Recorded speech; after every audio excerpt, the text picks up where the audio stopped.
Do you want to be a more consistent disc golfer? Are you struggling repeating your shots, hitting the distances you want, being accurate, and making putts? In today's episode, we are giving you our top 7 tips for how you can be a more consistent disc golfer and improve your game, pick up more birdies, and beat your friends more. Let's get into how you can become a more consistent disc golfer right now.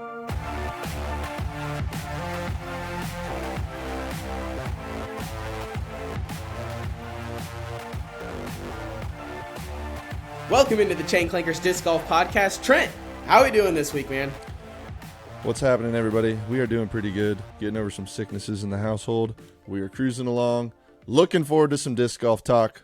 How about you, Quentin? Yeah, man, absolutely. We probably both sound a little bit sick. I know I went across the pond, as the kids say, and I have not thrown a disc in quite a while. So, yeah, feeling definitely a little bit rusty. I did go out and I played League for the first time in quite a while this past week, and I had a ton of fun. It was Pro-Am doubles. It was a ton of fun, and honestly, bro, I was absolutely ripping. I was making some putts. I had one bad miss, but I was making a ton of putts. I was just driving. I mean, I was lacing some of these holes, absolute park jobs. It was feeling really good, and it's one of those things, man, where I really do think, we were talking about this before the show a little bit, and we're going to talk about consistency in this episode. Sometimes the best thing you can do is to take a break and walk away, especially if you're in a bad rut, you're not feeling too good about your game. Just take a break, stop practice putting, stop throwing, give it a week, maybe 2 weeks, and then come back, and everything up in your head and your mental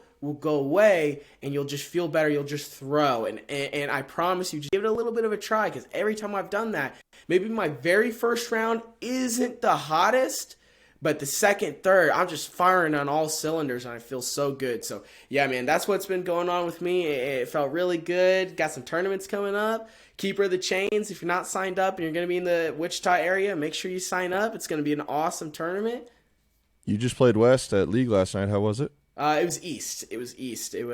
My bad. Clap East. It's going to be one of the ones at the Keeper of the Change. It's really good. I mean, when they play the sidewalks and beyond out of bounds, it is going to be a monster of a course. It's going to be a very, very hard course. So if you want a challenge, get signed up for sure. But what about yourself, Trent? How's it been going? How's your game?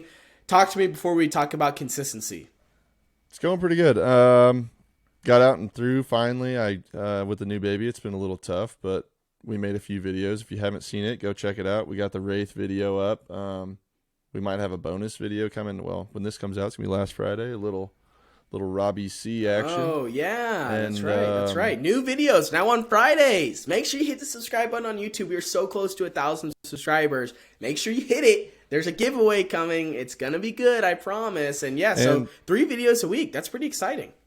That's the goal. Definitely the plan. The Friday videos are going to be little highlights of our podcast. At least that's the goal for right now. So we'll see how it goes, but looking forward to that. And then coming back to play in tournaments for the first time in a little while. It's going to be fantastic. And I can't wait to get out there and hopefully win a little Heisernaut shingle, a.k.a. first place. Let's do it. If Trent wins first place in his tournament, which by the time you're listening to this, you'll already know, then I think collectively every listener should give you a disc. And then we raffle it off. That'd be cool. I'm just messing with you. That's enough banter. Let's get into the 7 things that will make you a more consistent disc golfer. Starting off with number 1, you need to slim your bag down. Here's what I'm talking. This is a challenge, right? I want you to take every disc out of your bag except for 3 molds in your putting putter. I don't care what the mold is, but only 3 molds covering all of your mid, all of your fairway, and all of your drivers. I want 3 molds in just your putting putters. And what I want you to focus on is getting comfortable with those discs, because if you want to build consistency, something that is very crucial to doing so is having trust in your disc, having trust in the flight, and having trust in the feel of the disc. When you grab that disc, you know what's going to happen before you let go of the disc. That is so important. So when you throw all those extra discs out, you not only will get more comfortable with those discs, you're going to learn to throw those discs on different angles. And by learning different angles, you're able to improve your shot shapes and improve your overall game because you're making the disc work for you. You're not just dependent on hope. So what you need to do is throw out all the extra discs. Let's slim the bag down. Let's go to your 3 favorite molds and your putting putter and just leave it at that. And just try that for a couple weeks, maybe a month, and just see your consistency improve because you're making these shots repeatable and you're feeling the disc the exact same way. It's coming out the same way. We'll talk about more tips to go along, but I think this is the great starter tip. Take those discs out. Yes, make sure you're doing that. And we've actually had this discussion. I don't know if it's been on our Facebook page, but I'm on another Facebook discussion group, and there was a couple people talking about this. They have about, I don't remember, someone was talking about having like 20 molds, and they were asking if they should narrow it down or why. And I'm not going to be redundant and talk about what Quentin just talked about. But it's the same question. When you throw 20, 15, even 10 different molds, it can change your game so much. You lose that confidence, lose the consistency like Quentin was talking about. And having the same 3 molds, we're not saying do that forever either. Get really comfortable with these 3 molds and your putter, and your game's going to change. It's going to be amazing. And, by the way, Facebook group is growing. Chain Clankers Disc Golf Facebook group. We had I was just looking at it before this. We've added 35 this week, which we recorded this on Thursday, so you get what I'm saying. Get on there. You can join in on the banter between Quentin and I and everyone else on there. Make sure you guys are posting too. I want this to be a discussion group. I don't want it just to be me or Quentin throwing stuff up there. If you got a question, throw it on there. It's Chain Clankers Disc Golf on Facebook. Make sure you join in. We can just have some great conversations, so get in on that. But besides the point. Okay, tip number 2. Make sure you guys have a routine before every throw or putt. This is going to get you in the right mind state. It's going to get you focused on what you need to be focused on. On our episode with Craig Nettleship, he talked about having a routine where he doesn't even touch his disc until it's time for him to throw. And that's an awesome routine. I'll be honest. I'm not the best at the routine. I have been working on it very hard, and it has made a difference, especially in my putting. I need to do it on the drives, but I do think having a routine before every throw and every putt is going to add just a side of consistency to your game that you haven't noticed, because you're going to be doing the same thing every time, whether it's 3 deep breaths before you throw, 3 deep breaths before you putt, you do your little run up, or you walk through your run up might help too. I mean, I know if you watch MPO, or even if you don't, if you watch the pros play, watch some of those guys. They will literally put their foot on the front of the tee pad where they're planning to plant, and they do it before every time they throw. And I think that is a good sign to see that they know, and it just shows what they're trying to do, and then it helps you execute if you do that before every throw and every putt. And going back to our episode that we did with Brian Schweberger, he talked about when he stepped on the tee that he would go blank. His mind would go blank, and he'd be able to just focus on what he was doing. His body would just take over and do the motion. When you have a routine, your body resets, it locks into what it needs to do, and the motion just happens. And I think that's the biggest goal of consistency, is eliminating what is going on in your mind and just letting your body do what it has always done. The third tip that we have for you guys is stop focusing on distance and only care about accuracy. Especially if you're an amateur disc golfer, you need to worry about your accuracy. You throwing 400 feet is not going to win you the tournament, but can you lace the tight gap? Can you put your disc close enough to make the pressure putt? Do you not even have to make a pressure putt because you were able to get a good enough upshot or a good enough drive? Are you able to control your discs in the wind? Those are questions you need to be asking yourself right now. If you're leaning on the no or it's not a yes every single time, you need to focus on your accuracy. And the reason is because you will improve your score because you are hitting the lines you want. And if we're talking about consistency, hitting the lines you want more often, repeatable situations, is literally the code for a more consistent disc golfer. So you might be thinking, Q, how the heck can I focus on accuracy? I've got some awesome drills for you, right? The first drill that I want you to focus on is I want you to find a straight line, whether it's on a football field or a soccer field, preferably one that is painted. And I want you to focus on throwing your disc in the first sets, maybe 2-3 sets. I want you to focus on landing on the white line X amount of feet out. You can determine the distance. It can be 100 feet. It can be 200 feet, 300 feet, but your goal is to land on the white line, that straight line. A, that's going to make you more consistent because your accuracy is getting better, you're throwing more, doing field work, you're being intentional with your field work, and that's very important. But B, throwing straight is so critical to consistency. If you can throw straight, that's arguably the hardest shot in disc golf. It's so important to have. So that's what I want you to do for your first 2 to 3 sets. Your next 2 to 3 sets, I want you to work on hyzers. And Quentin, I got a question. Yeah. On the first 2 to 3 sets, are you wanting them to throw putters and mids because that's the straightest disc, or you want them to throw their whole bag? I would say start off with your putters and mids, especially because we're just focusing on accuracy right now. And I think you can be more accurate with the putters and mids because there's not going to be as much side-to-side movement.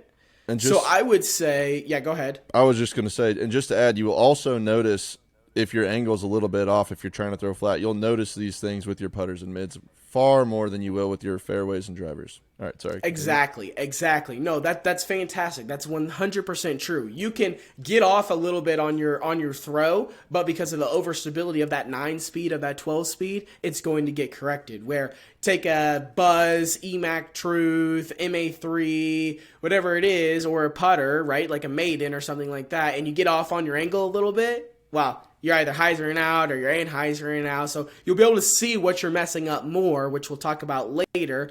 And so that's the first 2-3 sets. Again, like Trenton had pointed out, putters and mids. So then, still doing the same thing, you want to throw 2 to 3 sets of hyzers. So throwing those hyzers, you're then picking a spot that's in the air. You're picking a spot in the air. That's where you want the disc to go to still land to hit the white line. Okay, then you'll do 2 to 3 sets of anhyzers, 2 to 3 sets of forehands. So now that you've done that, you've now done roughly 9 to 12 sets of however many discs you want. I personally like to keep it to 4 to 5. And you've now gotten 20 plus throws of hitting a intentional spot, whether it's not just the white line, but it's also the spots in the air to hit the white line when you're focusing on those anhyzers, hyzers, and forehands. So doing that not only allows you to do intentional field work, and you can do that. This can take 20 minutes. It does not have to take long. It allows you to improve your throw, learn your disc more, going back to tip number 1, and you're going to see yourself become more consistent. So I really think that is a fantastic drill that anybody can do right now that will make them more consistent at disc golf, and they'll be more comfortable with their discs afterwards as well. Okay, so tip number 4 is to play the shot with the best probability of success, or risk management. And what I mean by that is do not take the scary lines that you have to throw a big hyzer OB just to land 80 feet short and you still have an upshot, when you can just throw a mid or a putter 150, 200 feet straight, stay safe the whole time. It's not going to fade or it's not going to lay out too much, and still get the same score, I guess is what I'm really saying. So any situation where you have a very risky shot that you either have to basically execute 100%, otherwise you're going to get a stroke, get a penalty stroke, or be out of position, or you have a shot that is your probability of hitting what you want to do is, I mean, just for numbers' sake, 80%, and you have a 20% chance you're going to mess it up just because of grip lock or whatever it might be. Take the shot that you can basically guarantee you trust yourself, you know your discs, especially if you do the 3 molds and you focus on accuracy at the field work. You know your discs. Take the shot that's going to save you the par. The point of this is that you need to look at disc golf almost like you would look at investing, right? Why are you taking a super duper risky investment when you can take a safer investment and get a guaranteed return on that investment? So look at it as it doesn't even necessarily have to be a 80-20 or something like that. Think about it like a putt. You have a 50-foot putt, right? You can attempt to run it. You'll make it 1 out of 10 times, and the other 9 times you either come up 20 feet short, or you go 20 feet long, or 20 feet to the left, or 20 feet to the right. And from 20 feet, you're making 6 out of 10. But if you actively try to lay up, you're 5 feet away, you make it every single time. You should lay up. In this risk management, if there's any self-doubt, if there is any, maybe I shouldn't do this, you probably should not do it, and listen to what your head is saying in that moment and go with the smarter play. Risk management is all about how are you not losing strokes on the course. We've got other podcasts for how you can gain strokes on the course and on your card mates, so make sure you check those out. But risk management is how you don't lose strokes. It's how you don't throw away tournaments, how you don't throw away a round. And consistency is exactly that. You are staying consistent. If you throw in a par round, if you play boring disc golf, risk-free disc golf, and you get a par every single time, that's a good round. Even is a good round. In most AM tournaments, you are going to be competitive, if not toward the top of the leaderboard, by throwing a par round. So remember that the next time you want to do something flashy, or the next time you have a little bit of self-doubt on something, just go with your gut, lay it up, pitch out. Don't take too much risk. The 5th tip we have is slow down. Don't rush your decision making, and don't rush your throws. A lot of people say, yeah, don't rush your throws, don't run off the tee, which that is true. You're probably not as good as James Conrad. James Conrad is able to get away with doing that very long run-up. The reason you want to slow down there to be more consistent is because you will be able to have better timing every time. You will be able to create a more repeatable throw, and you will just feel better about your throw in general because you know every single moving part. So when you slow down, you know, I hit the right spot for my final step, right? I got to the power pocket. I got my head down. I got the correct angle I wanted. Instead, when you go really, really fast, you might not catch on the things that you missed, which will lead to our next tip as well. But the other thing that I want to talk about here is the decision making. This goes back to the risk management tip, where it's, you want to take the less risky shot. You have 30 seconds. Now, we could insert Nico LaCastro argument here. Real quick take. If you don't know, Nico LaCastro finally got called on the 30 seconds and got in the face of an official. He's an absolute clown for what he did. Absolutely ridiculous. I hope he gets a suspension, and honestly might be the end of his career on the pro tour. But whatever, that's besides the point at this point. But what I'm saying is you have 30 seconds to make a decision and throw. So take a couple extra seconds, take your 10 seconds, analyze a shot, think about the risk management, and then go up, choose that 1 to 3 mold that you have in your bag, and then just execute. And then slow down, hit your timing correctly, hit the power pocket, make your throw as repeatable as possible because you've been doing the field work and you've been intentionally working on becoming more consistent, and you will be more consistent. And by taking this time to slow down your decision making, same thing with putts. You're not stepping up real quick. Oh, I missed because I didn't take the extra second to breathe. I didn't take the extra second to think about the wind. Sometimes taking an extra second, really going into your routine, can be the difference between making that putt, hitting that line, or not making the putt, not hitting the line. Instead, you're out of the cash instead of being in the cash. Agreed. The only thing I would add there too is you talked about decisions a little bit. I would say most of the time your initial thought, there are going to be times when you slow down and think about it and you realize like the wind is doing something a little different or whatever it might be.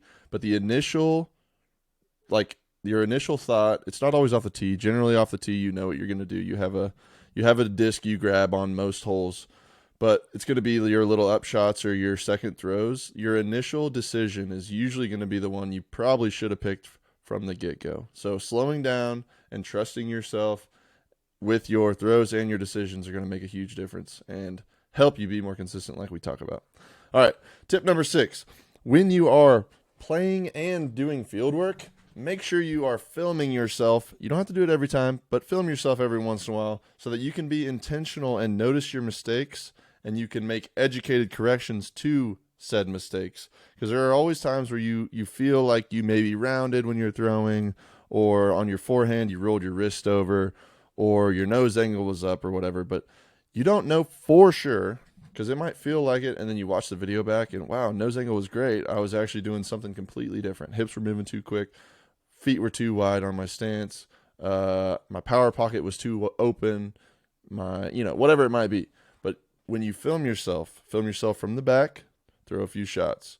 Film yourself, like when I say from the back, like directly behind you so you can see if you're rounding or the disc is going too wide or if it's not going in a straight line or anything. And then film yourself from your face so you can see your nose and eyes and everything when you're pulling the disc through. Filming yourself in the front might be a little tough, and I don't know how much that helped, but the back from behind you and literally in front of you will help the most to help you see what mistakes you're making on both forehand and backhand, and it'll give you the information and the insight you need to be able to make the correct corrections, and you will in turn, like we've been talking about, become more consistent.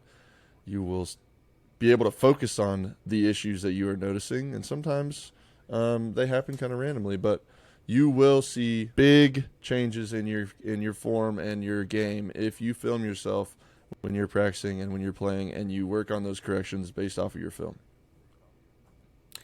Yeah, exactly what you just said. The important thing is you're making the correction right there in the moment. Right. Sure, you can take a look back at the film after you've gone home, but if you're then unable to do another throw and watch it back, Right.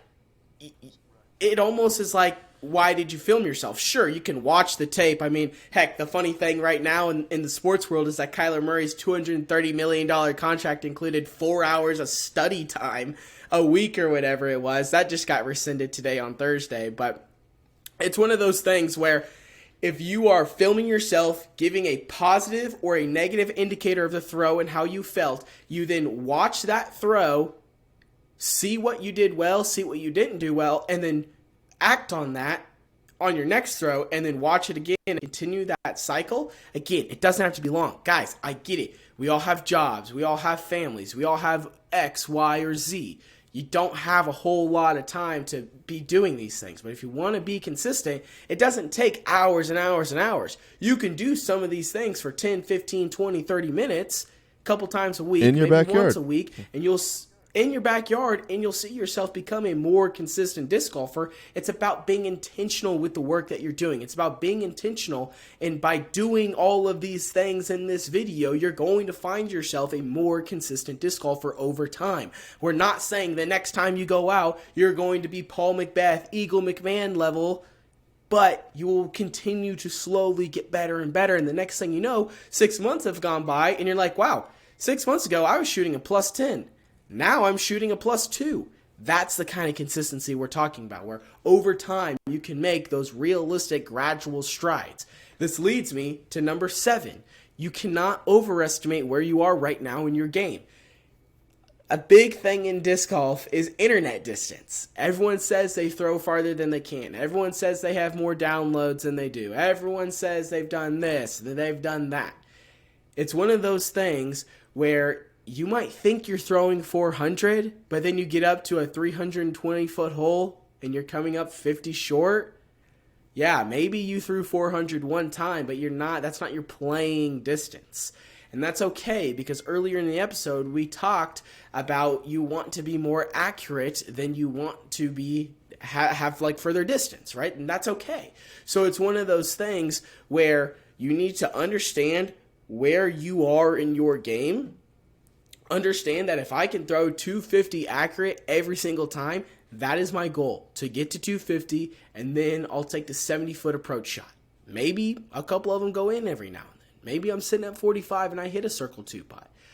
But you want to know where you're at, and then act on that. Because you can't get better without looking yourself in the mirror. You can't get more consistent without understanding what you're bad at and being honest and truthful with yourself about that. If you're not working on the things you're bad at, how are you going to get more consistent? If you suck at throwing anhysers, how are you going to get better at throwing anhysers if you're not throwing anhysers? So all in all, don't overestimate your skills. Don't overestimate what you can do on the course.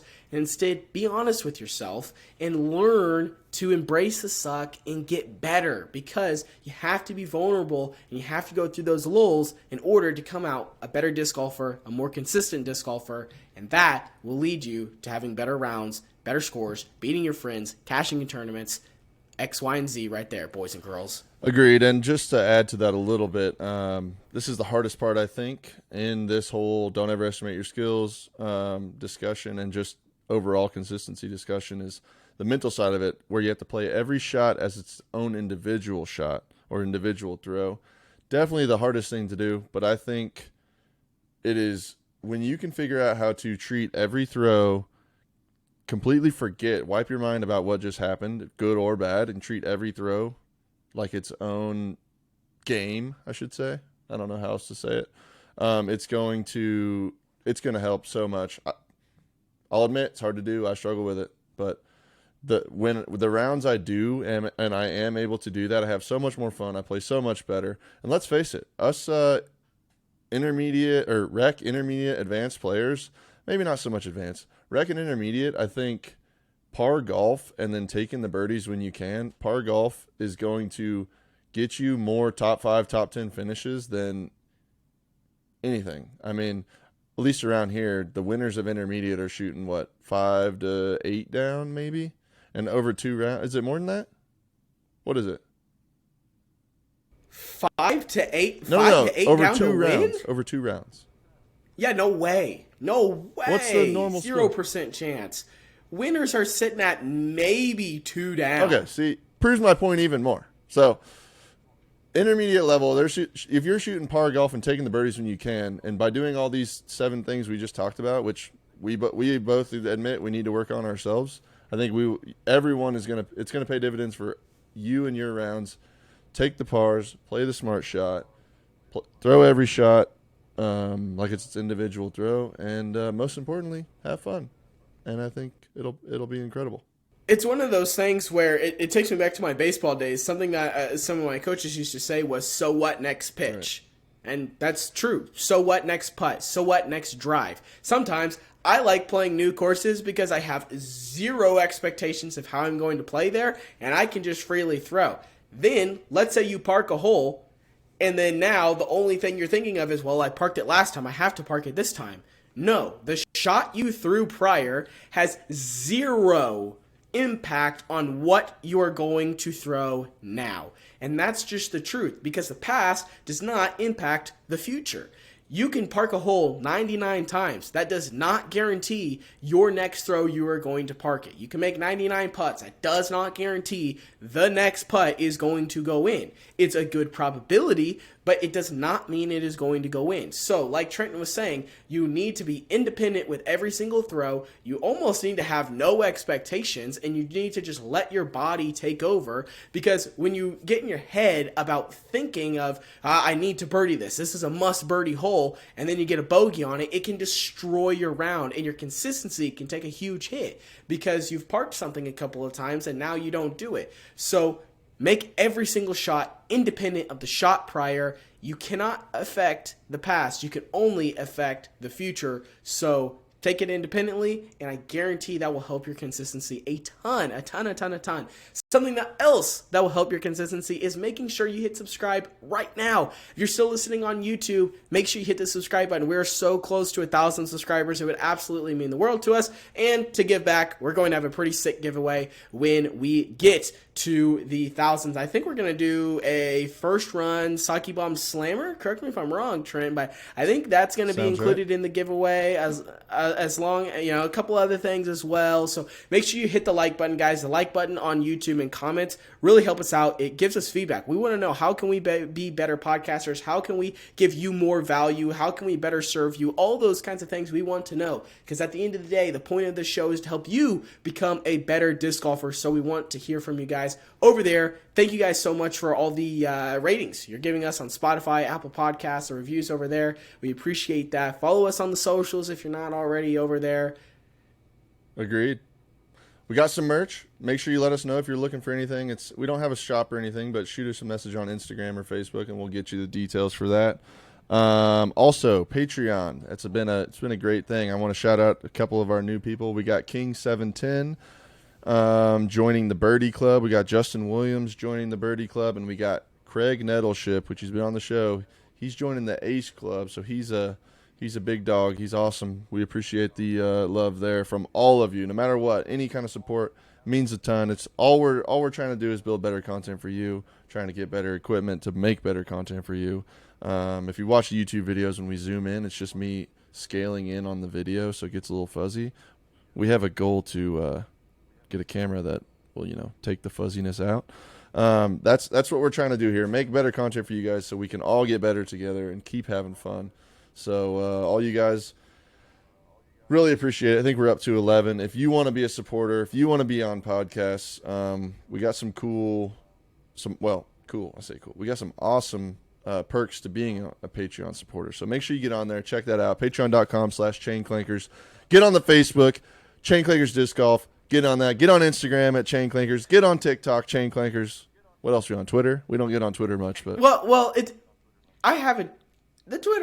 the Twitter and TikTok are probably the least right now. But if you're on there, you might as well give us a follow. But what I was going to say is, if you're looking at the Patreon right now and you're like thinking about signing up, A, please do it. But B, let us know what would put you over the edge, right? What perk would you want to see that would put you over the edge, that would give you enough value? Because we'll probably do it, because we want to be able to provide you value. We never want our Patreon to be a cash grab. We want it to be something that actually gives you value and you feel fulfilled by supporting us, not only helping us out, but you're actually getting something in return. We never want to be a cash grab for you guys. We don't look at this like that at all. We want to be better for you guys. So if you're looking at it and you're like, man, I wish they would do this. This would get me to commit. Let us know, because we'll probably end up doing it. But that is going to wrap it up for today's episode.